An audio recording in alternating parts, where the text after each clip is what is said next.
जून 2005 intelligence bureau के headquarters में एक अत्यंत महत्वपूर्ण मीटिंग भारत के सबसे डेयरिंग ऑपरेशन को अंजाम देने के लिए चल रही थी। मीटिंग में मौजूद हर आदमी उनके सामने लगी स्क्रीन पर दिख रही तस्वीर को घूर रहा था। एक एक कर तस्वीर बदलती है और हर बदलती तस्वीर के साथ सबका खून खौलने लगता है। दरअसल इन तस्वीरों में 250 मासूमों को मारने वाले दाऊद इब्राहिम द्वारा करवाए गए 1993 मुंबई बॉम्ब धमाकों का भयावह दृश्य दिख रहा था।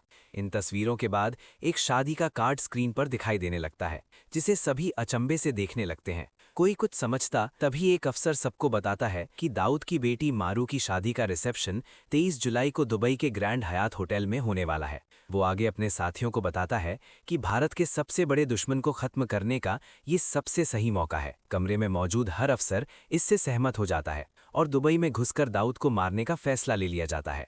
लेकिन इतिहास में पहली बार ऐसे रिस्की ऑपरेशन का नेतृत्व किसी मौजूदा अफसर को नहीं, बल्कि उस समय ताज़े इंटेलिजेंस ब्यूरो के चीफ के पद से रिटायर हुए जेम्स बॉन्ड ऑफ इंडिया यानी अजीत डोभाल को दिया जाता है। मीटिंग खत्म होते ही उस समय के आईबी चीफ नरसिम्हन डोभाल को फोन कर बताते हैं कि आईबी दाऊद को मारने का ऑपरेशन करना चाहती है और आप 1993 से दाऊद को ट्रैक कर रहे हैं, इसलिए इस काम के लिए आपसे बेहतर कोई हो ही नहीं सकता। बस ये ऑपरेशन ऑफ द बुक रखना पड़ेगा। इतना सुन डोभाल सब समझ जाते हैं और इसी पल से भारत के सबसे बड़े दुश्मन को अपने बलबूते पर मौत के घाट उतारने की जिम्मेदारी ले लेते हैं। ऑपरेशन की जिम्मेदारी लेते ही डोभाल अपनी जासूसी की दुनिया के तजुर्बे का इस्तेमाल कर विकल्प खोजने लगते हैं। कई देर सोच विचार के बाद डोभाल एक फोन मिलाते हैं और दाऊद की सारी बात सुनने के बाद ये आदमी नेपाल फोन लगाता है। इस फोन के तुरंत बाद नेपाल के एक पहाड़ी गांव में हलचल मचने लगती है। दो आदमी बड़ी हफर तफरी में इस गांव से निकलते हैं और टैक्सी पकड़ कलकत्ता के लिए निकल जाते हैं। कलकत्ता से ये दोनों दिल्ली के लिए रवाना हो जाते हैं।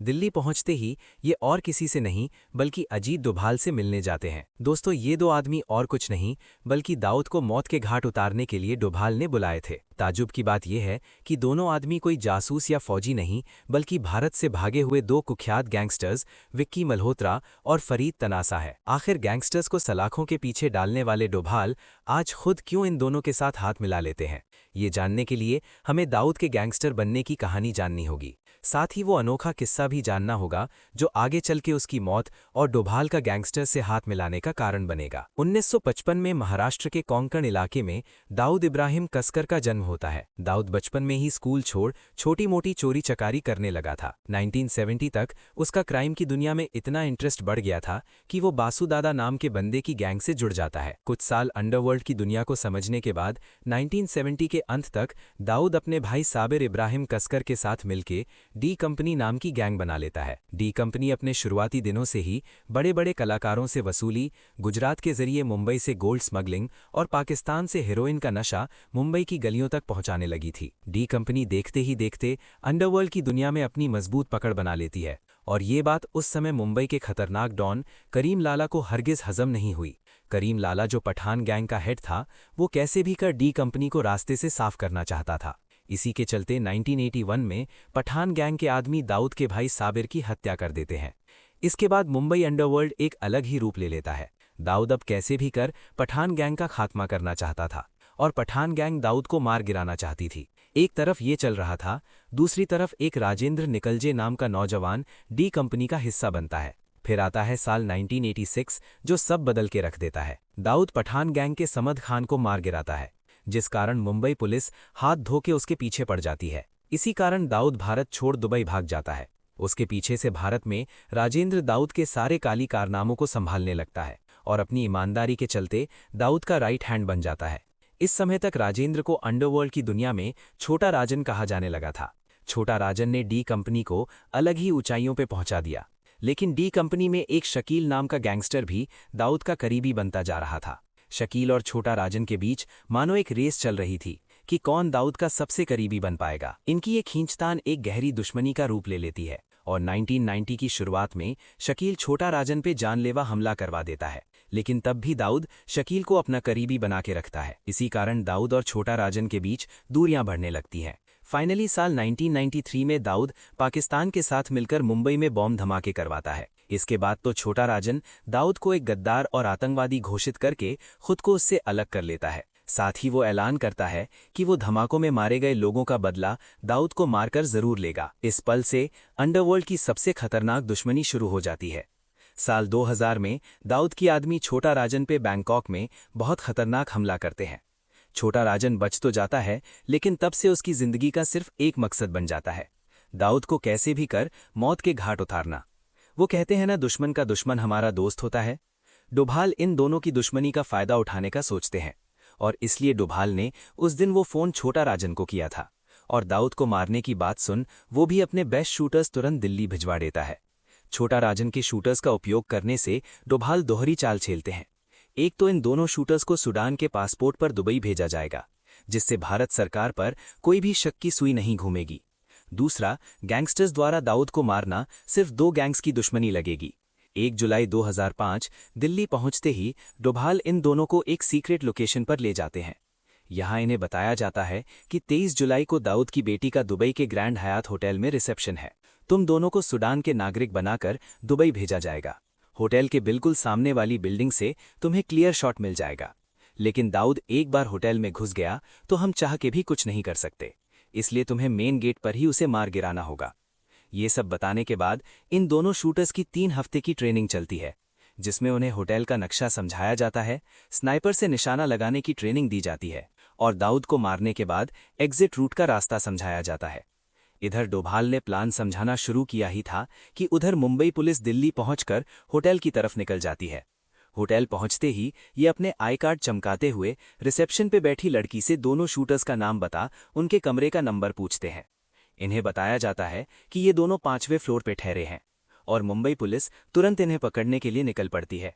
उधर कमरे में डोभाल मुंबई पुलिस के दिल्ली आने से पूरी तरह अनजान थे, और वो अपनी ब्रीफिंग खत्म कर इन्हें एक महफूज जगह पे ले जाने के लिए होटल की इमरजेंसी एग्जिट से बाहर निकलते हैं। मुंबई पुलिस जैसे ही कमरे में पहुंचती है तो कमरे को पूरी तरह से खाली पाती है। ये देख पुलिस के हाथ पांव फूलने लगते हैं, और एक पुलिस वाला जैसे ही कमरे की खिड़की से बाहर झांकता है उसे दोनों शूटर्स एक गाड़ी में बैठे दिखाई देते हैं। इधर ये गाड़ी रफ्तार पकड़ दिल्ली की सड़कों पे दौड़ने लगती है, और उधर मुंबई पुलिस तुरंत होटल से बाहर निकल इस गाड़ी का पीछा करने लगती है। कुछ देर पीछा करने के बाद पुलिस वाले एक सुनसान सड़क पे इस गाड़ी के आगे अपनी गाड़ी अड़ा देते हैं। डोभाल वाली गाड़ी को अचानक ब्रेक मारनी पड़ती है, और कोई कुछ समझता उससे पहले ही मुंबई पुलिस के अफसर अपनी गाड़ी से उतर डोभाल की गाड़ी को घेर लेते हैं। डोभाल तुरंत समझ जाते हैं कि कुछ तो गड़बड़ है, और वो दोनों शूटर्स को गाड़ी में बैठे रहने का इशारा कर गाड़ी से उतरते हैं। दरअसल डोभाल उन दिनों आज की तरह फेमस नहीं थे, क्योंकि वो ताज़ा जासूसी की दुनिया से बाहर निकले थे। इसी कारण मुंबई पुलिस उन्हें देखते ही बड़े गुस्से में सवाल जवाब करने की कोशिश करती है। डोभाल बिना अपनी जगह से हिले अपना चश्मा ठीक करते हुए उन्हें बताते हैं कि मैं रिटायर्ड आईबी चीफ हूं।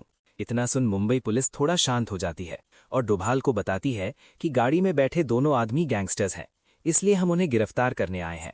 इस पर डोभाल उन्हें बताते हैं कि ये एक सीक्रेट मिशन का पार्ट है, आप मेरी अपने सीनियर अफसर से बात करवाओ। इसके बाद डोभाल की मीरा से बात करवाई जाती है, और डोभाल सारी बात बताते हैं।